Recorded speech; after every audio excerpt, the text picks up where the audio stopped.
right? I said, this is what I said. I said, I'm willing to work for it. He gave Adam a job. Right? 6 hours later, I get a telephone call from someone I haven't spoken to in a decade. So, it took 6 hours for God to take my petition, place His grace and anointing on it, and send it to someone to cause them to remember me. It took time for that to happen. Do you understand? Don't get all jacked up when your prayer don't get answered. It took 21 days in this case for Daniel.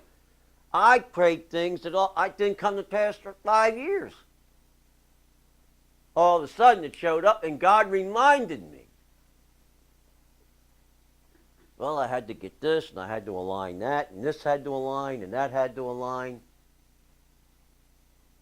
Do you understand when you ask God for something, all right, and you're in proper relationship with Him and all the I's have been crossed and the dotted and the T's crossed, He begins to move heaven and earth. That takes time. What time is it? It's not time to cry. It's time to thank God that He heard. Not time to remind Him that He doesn't hear or He needs a hearing aid. He hears. How do you reconcile Matthew 6? When you go into your prayer closet, don't tell your father, because He already what? He already knows. Pray like this. Jesus said, pray like this, our Father which art, hallowed be thy name, thy kingdom come, thy will be done. He told you how to pray. When you know your relationship's right, you've asked in faith and you haven't received. He told you how to pray. Do you pray like that? Woe is me. Come on, how many of you can align with that? Woe is me. Whoa! I'm not praying like that. Give us this day our daily bread. Listen to what you're praying. Give us this day our daily bread. Oh, and prerequisites for getting the daily bread. There's prerequisites. And forgive our debtors, as we forgive those who have debted against me. What? Pray for your enemy? No, I am not going to do that. No, that butt wipe, I'll put it that way. That, don't say it, Jack. That, and we give it some explicative. No. Do you know what they did to me? Do you know what they said? Yeah. Oh, God.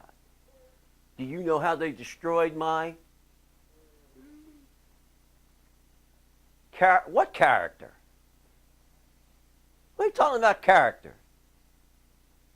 Is there enough evidence in your life to convict you of His character in you? Oh, man, this is hurtful, isn't it? And you learn by the things that you suffer. Welcome to the fellowship of His suffering. I ain't coming back to that place anymore. Hallelujah. Is that going to be your answer? I don't think so. You wouldn't be here. Not all these years. Huh? You know what I'm telling you is truth. My responsibility is to tell you the truth. Yours is to develop a relationship with it. And you develop a relationship with it by using it in your life. It's not enough to know the truth. Do your actions tell others that the truth knows you? Do your actions tell others that the truth knows you? Huh? Do they? Really interesting. I went, to the doctor Thursday. Let me give a little thing with Jack here, right? I do not like pills. I don't like taking them. I don't like pills, right?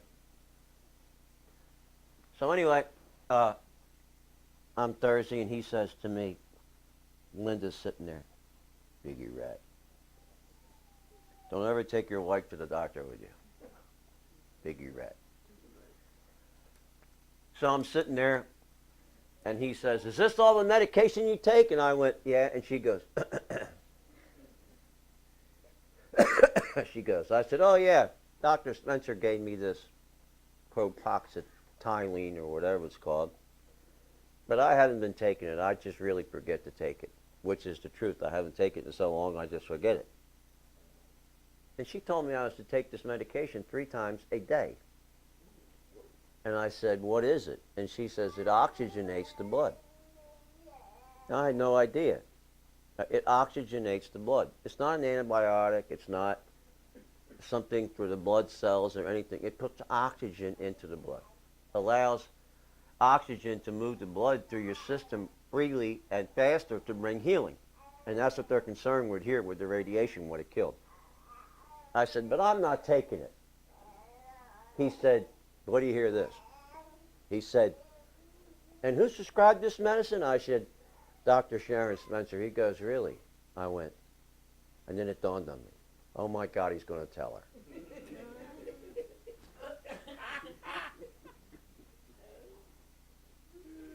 Oh, my God. Woe is me. I'm a man on clean lips. Oh, God, I just ratted on myself. Man, I'm trying to sleep up the pieces. I'm going. And then I said this to him. But I give you my word, I'll start taking it the way I should. Checking his reaction. Is that good? Is that good? I said, that didn't work. I said, I'll tell you what. I promise you before God and man that I will take this medicine if you don't tell Dr. Spencer. Now, you would think that I'd be afraid of the cancer. Or the rate. No, I was in charge of the one who could inflict the pain on me, Dr. Spencer.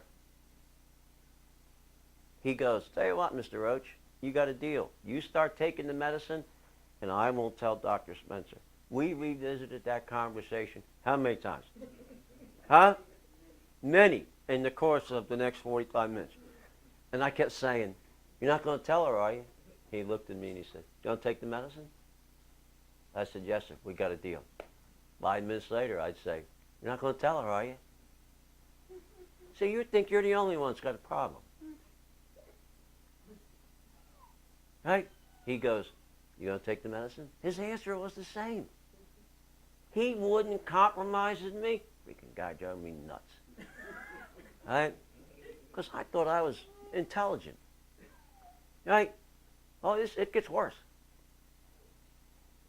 He said, the nurse came in and said, I'm going to give you this IQ test. I said, what? I said, you're kidding. She goes, no, Mr. Roach, I'm not kidding at your age. I went. The doctor's getting ready to leave, and I said, well, this happened prior to seeing the doctor.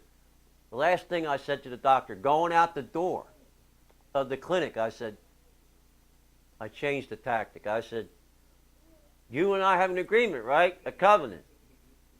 He said, are you going to take the medicine, Mr. Roach? He would not come off of that. You know the thing I do not like about the Father? There's just things he won't come off of.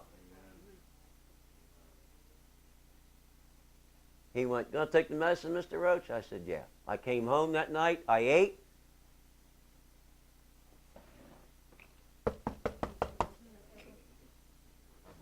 It was my word. I didn't even open the door.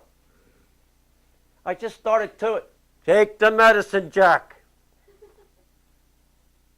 I went right straight and took the medicine.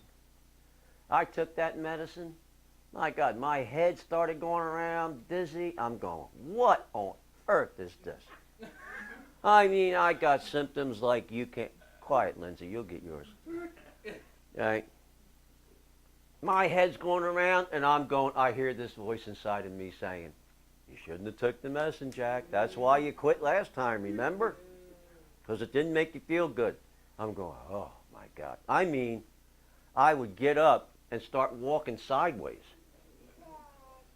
That's how lightheaded I was. Right? And Linda wasn't feeling good. I had to take her to the doctor, Roddy. And she's going, it's just a medicine. I said, well, maybe that's why I need to quit taking the medicine. And Linda goes, you gave him your word. That was a nice way of Linda saying, What, John? He said, yay, Linda.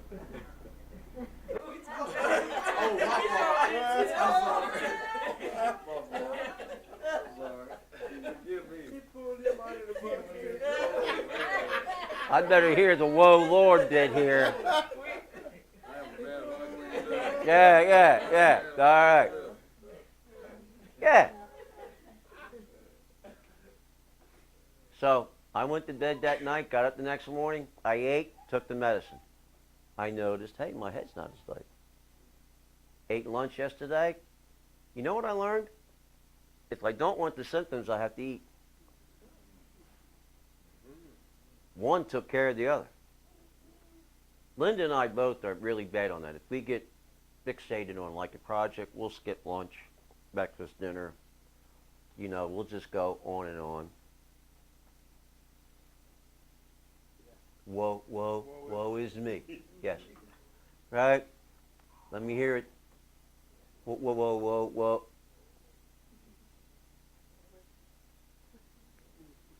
Yeah, woe is me. Right? I'll just keep right on. Then I feel real good after I accomplish something. I ain't worth the hoot. You know, I can't touch it because I'm too dang weak. I'm just, you know, but, you know, it's done. Hallelujah, right? Now, what kind of nonsense is that? Right?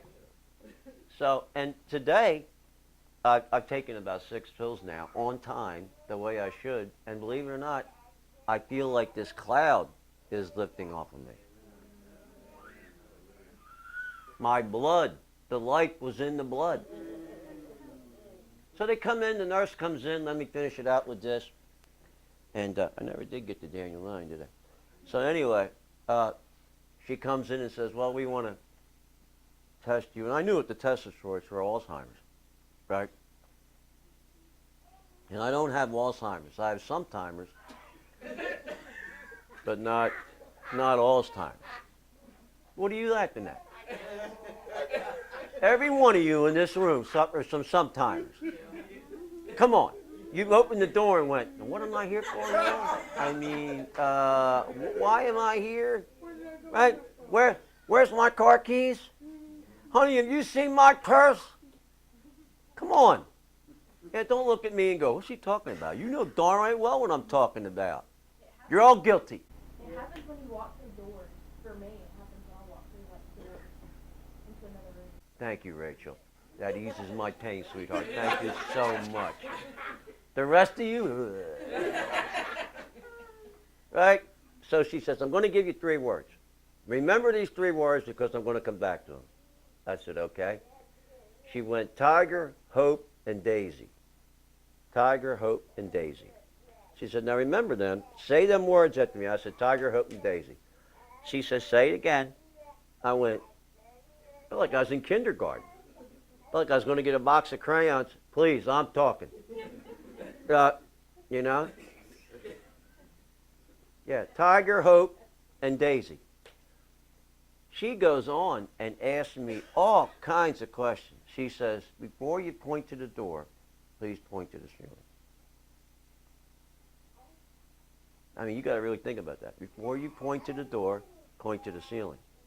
I went, and she looks and I went, I said, you thought you had me, didn't you? I said, I'm old, not stupid. And she goes, now, Mr. Roach, attitude. I went.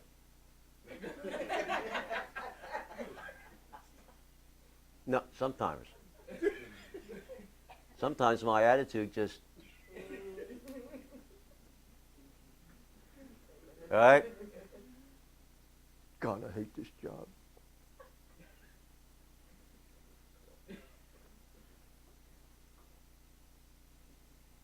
So, they asked me all these questions, and she comes back and says, what was the 3 words I gave you? I said, Tiger and Daisy.